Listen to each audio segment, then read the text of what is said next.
IVM.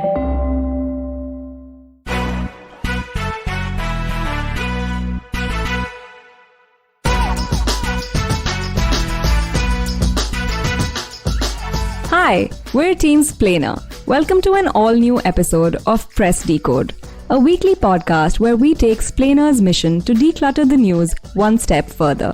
Check out our newsletter for more stories and follow us at SplainerIn to keep up with all the fun things we plan for our Splainer fam. So sit back, relax, and don't let the news give you the blues. I'm Vagda and I have with me Sara and Ragini. Take it away, Sara. Thanks, Magda. You got it. So many months later. I'm Sara. Some say I'm funny. Some others would say I am the joke. Well, I guess you guys can decide when you listen in. I'm Ragini, and I'm what you get when a kid who watches too much TV ends up getting good grades. Basically, I'm a pop culture nerd. I'm Vagda, your host for the day. The opposite of a pop culture nerd. I'm mostly at the receiving end of everlasting pop culture recommendations, to which I politely say I'm adding to my list. But there is no list. This is not to discount the fact that I fell hard for the hot priest in Fleabag, like the rest of the world.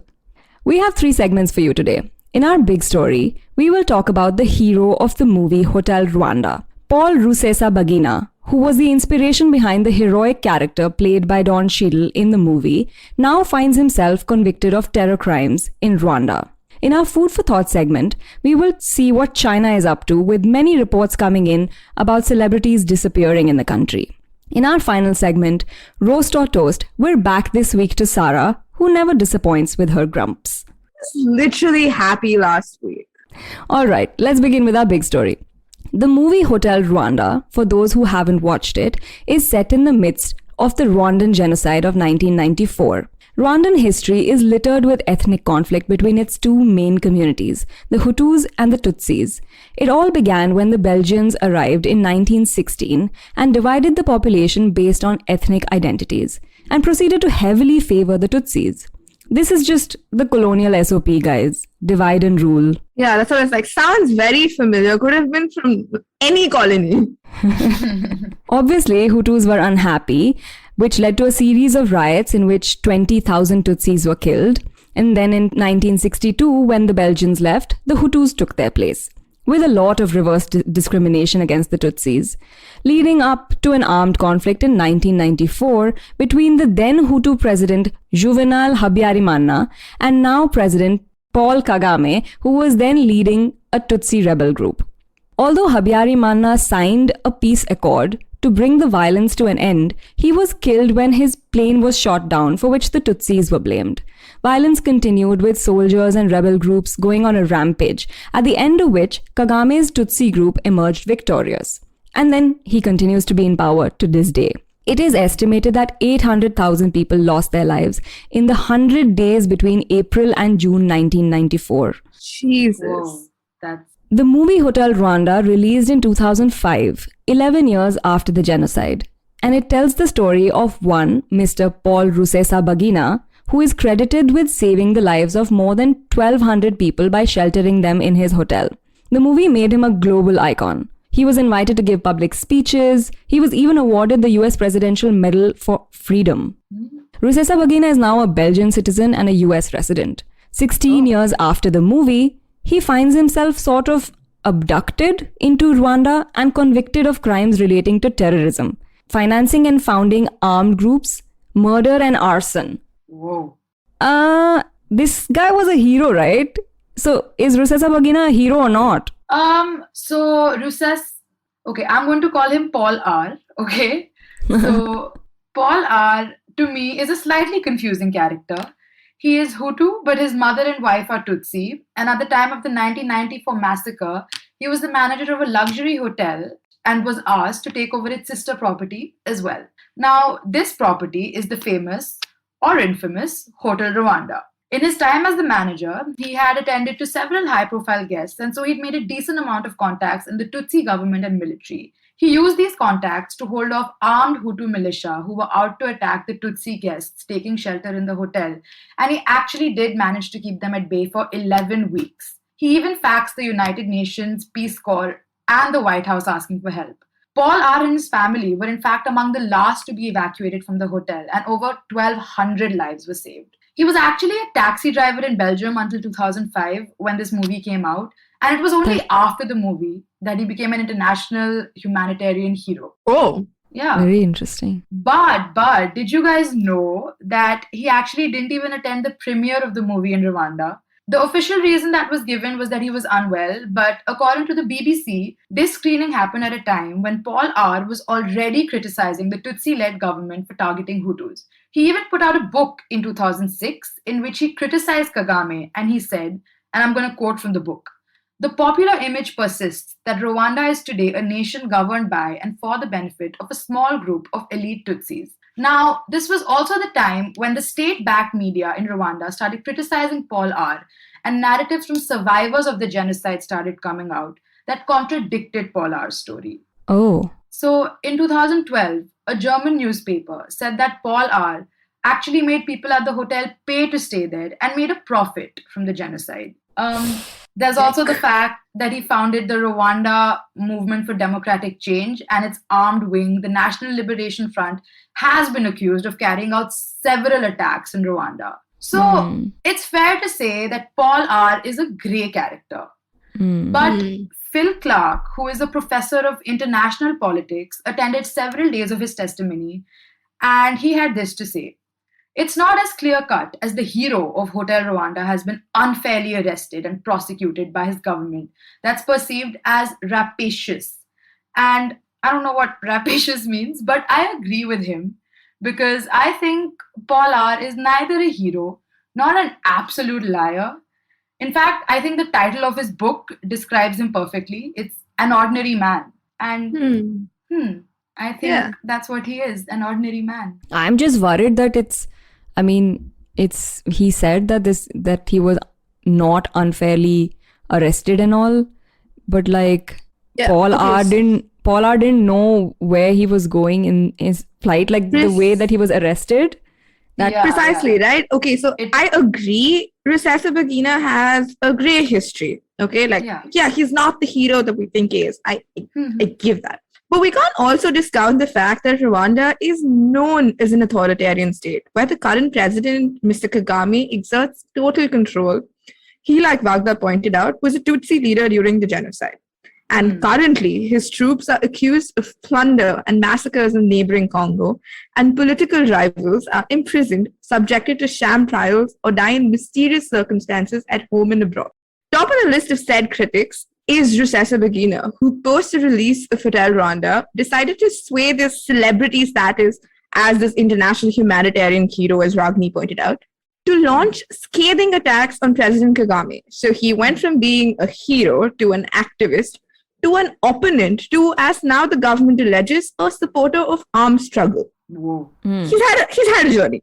Yeah. And back in 2018, a video shows Rusesabagina saying, and I quote, "The time for us has come to use any means possible to bring about change. It is time to attempt our last resort." Whoa, that's pretty incriminating. So yeah, he was a threat. He was definitely a threat. But you know what the most intriguing, interesting part was? It didn't always start like this between the two.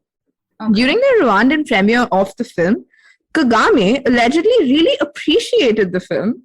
For example, when the audience cheered during a scene that showed his face, the president chuckled.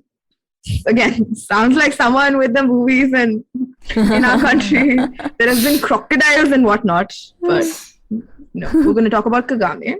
A year later, in May 2006, when he was dining with the protagonist of the film, Don Cheadle, Kagame said that he was grateful for the attention it brought to his country. He didn't seem very bitter. Okay. But it's slowly over time. Why would he seem bitter? I mean, the movie portrayed them as... Anyway, Rusesabagina at that time was just a taxi driver, so it was not really... That's exactly right. Remember, we spoke about him becoming an international humanitarian hero and getting all these awards. So slowly after 2005, when Rusesabagina's profile soared in America especially, Kagame's camp bristled. They were not happy anymore. Right. So now, long story short, Kagame and Rusesabagina then over the coming years have had a series of spats that even involved Rwanda as an ambassador to the United States, accusing Rusesabagina of financing rebel groups in eastern Congo. Excessive. I don't know if it's true or not, but Imagine if Bear Grylls came out and criticized Mr. Prime Oh my Minister. God. I love you, applauding Magda. this. Thank you for just the I love you more. thank you. Anyway, back to Rwanda. Since then, Rusesabagina has reportedly been subjected to break-ins in his home, and even a car has tried to take him off the road in what he terms was an assassination attempt. So all sorts of shady. By Oh. 2009, he and his wife moved to a gated community in Texas to feel safer. And timing was not really wrong. Reports suggest that in at least 6 countries, Rwandan exiles have been harassed, assaulted, or killed as part of an apparent covert campaign targeting Kagame's dissidents. Hmm. In Belgium, a fugitive politician was found floating in a canal. Oh my In God. Kenya, a former minister was shot dead in his car. In Aye. South Africa, a former army chief was shot in the stomach but survived. And inside Rwanda, too, critics were vanishing or dying mysteriously. Hmm. So, yeah. And the story of Rusesabagina's arrest, too, is, like we've established, all sorts of alarming. He was basically lured to Rwanda from his home in Texas. Human Rights Watch says this arrest violates international law, called it illegal and a forced disappearance. But again, the most insane quote here is Kagame, who compared it to dialing the wrong number, saying, Okay. there was no kidnap. He got here on the basis of what he believed and wanted to do. It was Wow. actually flawless. Oh. What's flawless? His plan of abducting I don't know. Rusesabagina. I'm assuming. Flawless. Like, पहले तो तुम खुद आए, but मैं बहुत cool है. Because I made you want to come. Mhm. What Flawless is also a Beyonce song. It's amazing. So, just Great. Pop culture Moving nerd. sorry. Moving on.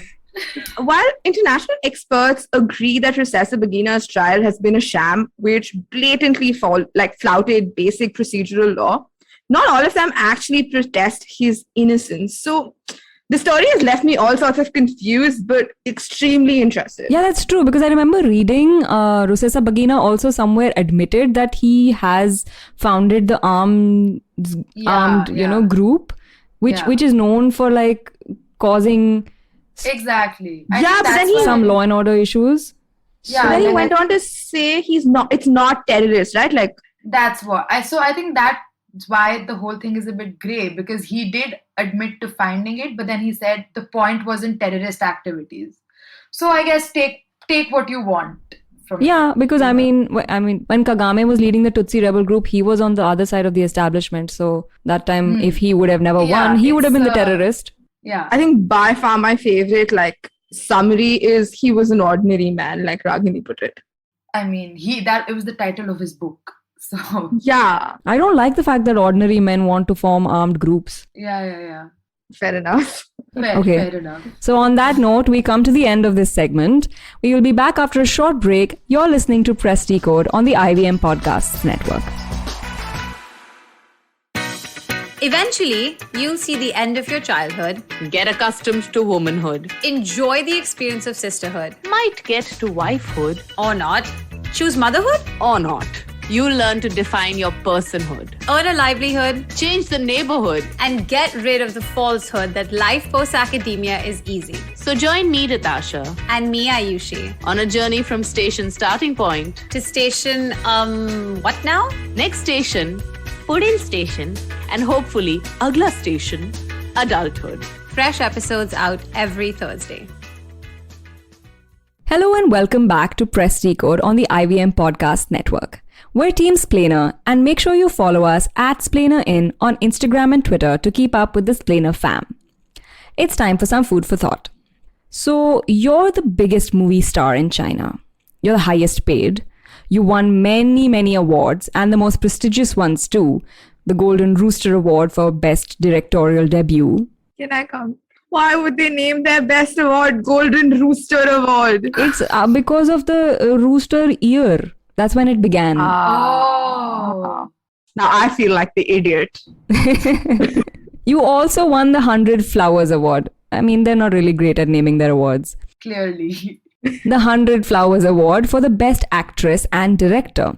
You're equally, if not more popular in Taiwan and Hong Kong. You're also a pop singer and a businesswoman and philanthropist. You have 86 million fans of Weibo. And then one day, poof, you don't exist at all on the Chinese internet. Excuse me? This is the story of Zhao Wei, also called Vicky Zhao, one of the most popular actresses in China. Searches for her name on China's biggest video streaming sites now come up with a blank. Her projects, including the wildly popular TV series My Fair Princess, have been removed. Anyone looking up her critically acclaimed film So Young on China's equivalent of Wikipedia wouldn't know that she was the director of that film, and something she won awards for. So, what happened? Some say it began with Zhao hiring a Taiwanese actor in one of her films in 2016. She was accused of being unpatriotic and attacked online for it. Shortly after, Zhao's businesses and other ventures started attracting close regulatory and tax scrutiny. Okay. And last month, this public relations agency that she owns, was part of this big nationalistic scandal after one of its clients took a selfie at like Japan's war dead shrine, which is quite a touchy topic for the Chinese and Koreans. And then after that, all that we know is that she left the country and is not on Chinese internet anymore. Even discussing why or where she is being censored on social media. Oh, wow. And now she's not the only one, as you might have heard. In late 2020, Jack Ma went missing for 3 months. He's back, but with an extremely low profile. It's hard to know if he's even back, because that's how low a profile he's maintaining. Yeah. There's another famous Chinese movie star, Fan Bingbing. Okay. She was made to disappear for 4 months 2 years ago. And when she reappeared, she sort of thanked the Communist Party for vanishing her, saying it has made me calm down and think seriously. If that wasn't disturbing, that's peak Gen Z.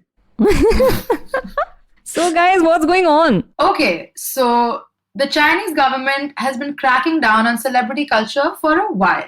Basically, in Beijing's attempt to eliminate poverty, there has been a boom among the Chinese urban middle classes, with the rich getting richer and the income gap increasing. And now, there has been speculation that Vicky Zhao is just another victim of the government's clampdown against celebrity worship under Xi Jinping's Common Prosperity Agenda. In June, the Cyberspace Administration of China started targeting online fan clubs because they're supposedly grounds for cyberbullying and negatively affect the mental health of minors. In their announcement, This is the reason that they gave.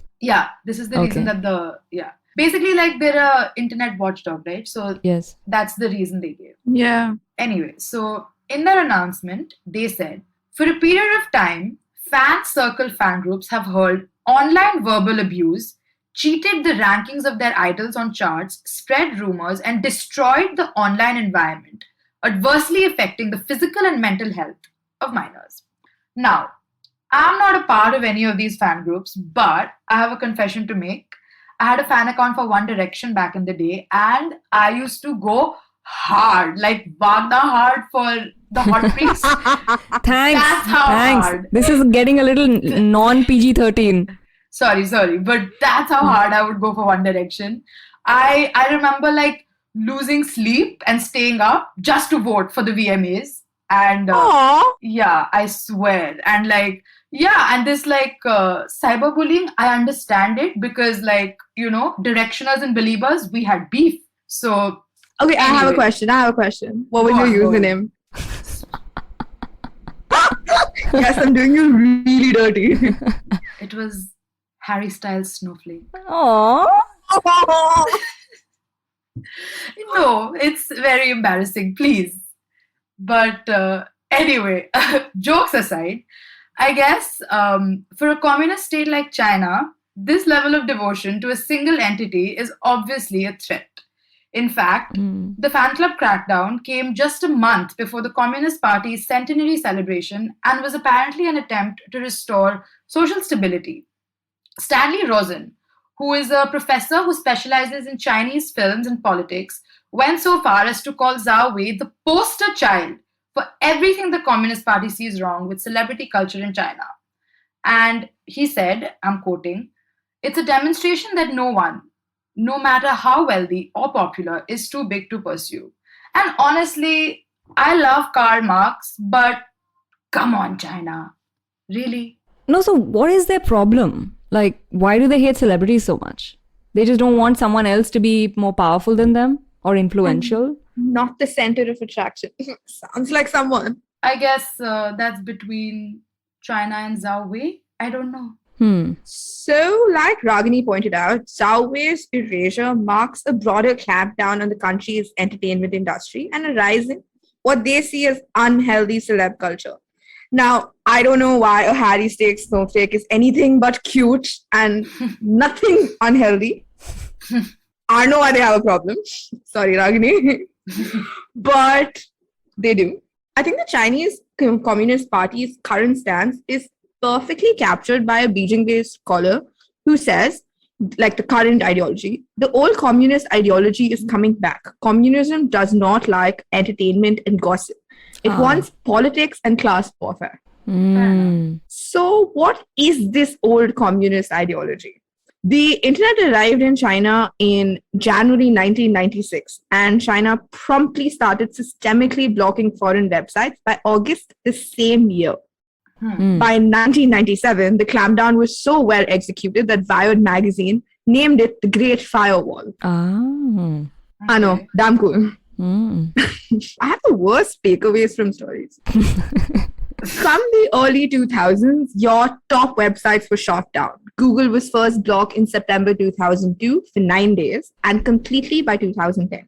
By 2008, YouTube was blocked after unrest in Tibet for 5 months and then indefinitely since 2009. The same year, 2009, even Facebook and Twitter were censored following riots in Xinjiang.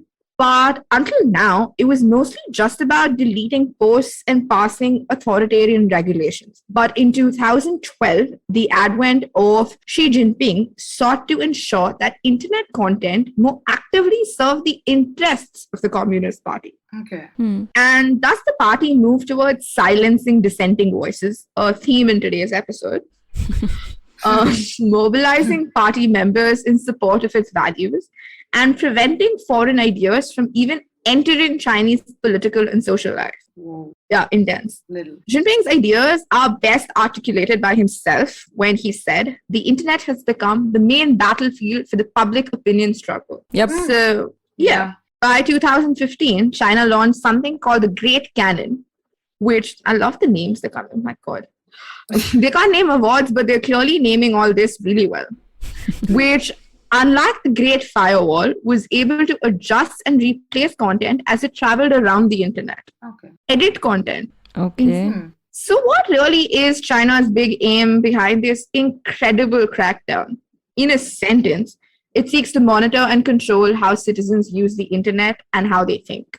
And to do this, it blocks a website on an array of sensitive topics. Sensitive topics like, you may wonder, democracy, for instance. Oh my God. Sensitive. Yes, indeed, very. While tens of thousands of government monitors and citizen volunteers regularly sweep through blogs, chat forums, and even email to ensure nothing challenges the country's self-styled, harmonious society. You know, it's the whole thing of when guests come, you push everything under the bed, right? And then you hope and pray no one looks under. Yes. It's the same thing. Yeah. To bring But who are the guests here? on, no one. The Communist global Party. Community. People. I mean, उनको तो पता है ना. Chinese Janata. I don't know. उनको तो पता है. सबको ही तो पता There's है. the trash that's going under the bed.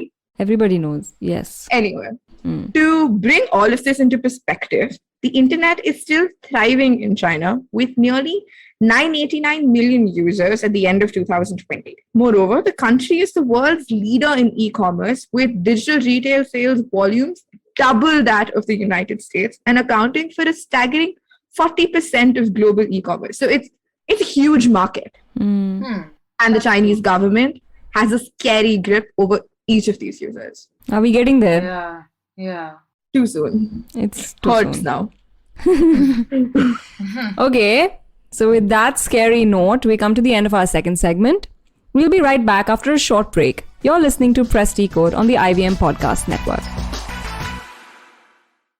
Hey everybody, it's been another great week on the IVM Podcast Network. Are the great values of our Constitution meant to be talked about by great men but not lived? On The Longest Constitution, Priya tells us about domestic violence laws in India and the many kinds of violence inflicted on women. Here's a fun conversation about online dating apps on Cyrus Says, as Cyrus is joined by Snehal Khanor, co-founder and CEO of Truly Madly. On the Wire Talk, Siddharth is in discussion with Audrey Trishke, historian of South Asia and associate professor at Rutgers University. They discuss troll culture and the hate she received for her allegedly anti-Hindu views. On Audiogan, Kedar and Abhineet get some design perspective from Navneet Nair, director of design at PhonePe. And on Tere Mere Raste, Keshav takes us to Hyderabad, a melting pot of cuisine and culture. Do follow us on social media. We're IVM Podcast on Twitter, Facebook, Instagram, and LinkedIn. And remember, if you're enjoying this show or any of our other shows for that matter, please do tell a friend. That is the most helpful thing that you could do to help us out. And finally, this week, we'd like to thank our sponsors on the network, Cred, Bank of Baroda, Quarter, CoinSwitch, Kuber, and Intel vPro. We really do appreciate the support. This is what makes it possible. Welcome back to Press Decode on the IVM Podcasts Network. It's time for our final segment this week, Roast or Toast. Sarah, why don't you grace us with your thoughts first? Fine, I'm just gonna wear this with pride now. So Japan-based Nissin Foods is celebrating the 50th anniversary of its cup noodle instant soup. I'm sure you've had it. It's amazing, life-changing, especially when I was a student. And they decided to mark the event by rolling out 4 flavors of ramen-flavored, wait for it, carbonated drinks. Wow, okay. The flavors, you ask: basic cup noodle, a seafood accented cream, curry accented cola, and a chili tomato. You know, I don't know whether you've done this, but like when we went out as kids, like with our school friends, you know, some outing. Yes, yo China jayenge. Yes. We would dare other kids to like drink a whole glass of cola with like ketchup in it and all kinds of like... You're disgusting, Magda. Oh no. All kinds of seasoning in it, and we just like, it's a dare. You have to drink it. Kids. Can you drink it? Huh? I never did this. Kids. This sounds like that. The cup noodle cola thing. But you're saying you did this. I didn't do it. I only dared people to do it. Yeah.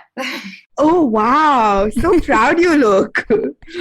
Anyway, don't get me wrong, okay? I absolutely love ramen and carbonated drinks both. Maybe to an unhealthy extent. Like, ask my mom. Just yesterday, I got yelled at because the delivery of 15 packets of different ramen showed up at my doorstep. Just 2 weeks post the last one. So yeah, despite that, I am just not sold on this weird and frankly horrifying mix of the two. Like, but at the same time, not gonna lie, the picture they've taken for their ad campaign makes the awful concoctions look really nice. No. Ew, no. No. Fine, guys. I'm just gonna link it below in case someone else wants to make up their mind. Fine. Okay, so I have a least favorite this week. Scientists dissected a dead whale that washed up on a beach in Denmark. And do you know what they found inside the flipper? Fingers! They found fingers inside a whale's flipper. Whoa. It's basically evolution. Whales roamed the land 50 million years ago and had hands instead of flippers. And they still have 5 fingers underneath that flipper flesh. Like, experts have found whales to be descendants of a stocky, fox-sized animal with a long body and a tail, like that of a small mini deer. That's cute. Yeah, which is all great to read. So, I wish I was an artist and like little creative. I could visualize. Like right now, I'm just like different animals are just there in my head. Zero creativity. If you want to visualize something, please just use your brain, because that's why this is my least favorite item this week. I mean, it's all nice and all, but talk about evolution. What's terrible about this, right? The horrifying image of the dissected bloody fingers shoved in my face. Oh my God, I just can't believe that like people are sharing it, and even we shared it, and I'm just like, how is this not horrifying to anyone? It's disgusting. I hated it. It's fingers. Sounds a bit... And it's bloody. It's like come out. It's dissected. Yeah. Sounds unappeasing, I guess. Anyway, so I have a favorite item this week. A new drug combination shrunk tumors significantly in 46% of patients with a form of ovarian cancer that rarely responds to chemotherapy and hormone therapy. which is great news. Woohoo! Advancements in cancer research actually always make me very happy because I have lost 2 family members to cancer, and yeah, it's horrible, and no one should lose family members to cancer. Yes. And That's just this reading this made me very happy because it gave me hope for a future where no one has to ever lose a loved one to cancer. That's truly hopeful news, Ragini. Yeah. Yeah. With that, we come to the end of our show this week. Thank you so much for joining us on Press Decode. You can catch us every Thursday on the IVM Podcast Network. And guys, please remember, don't let the news give you the blues.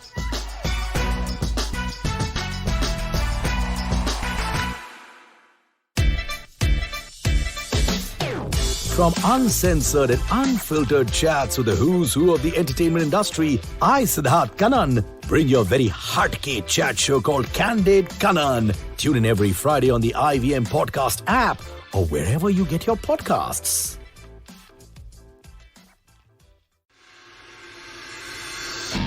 If you're a cricket fan, check out Edges and Sledges, India's favorite cricket podcast. The podcast focuses on Indian cricket, the IPL, and has a ton of banter both on and off the field. We talk about the week's biggest cricket stories with current and ex-international cricketers, coaches, or sometimes just between us. And it's hosted by me, DJ. Me, Varun. And me, Ashwin. New episodes release every week. You can catch us on the IVM Podcast's website, app, or wherever you get your podcasts from. Check out the Edges and Sledges Cricket Podcast.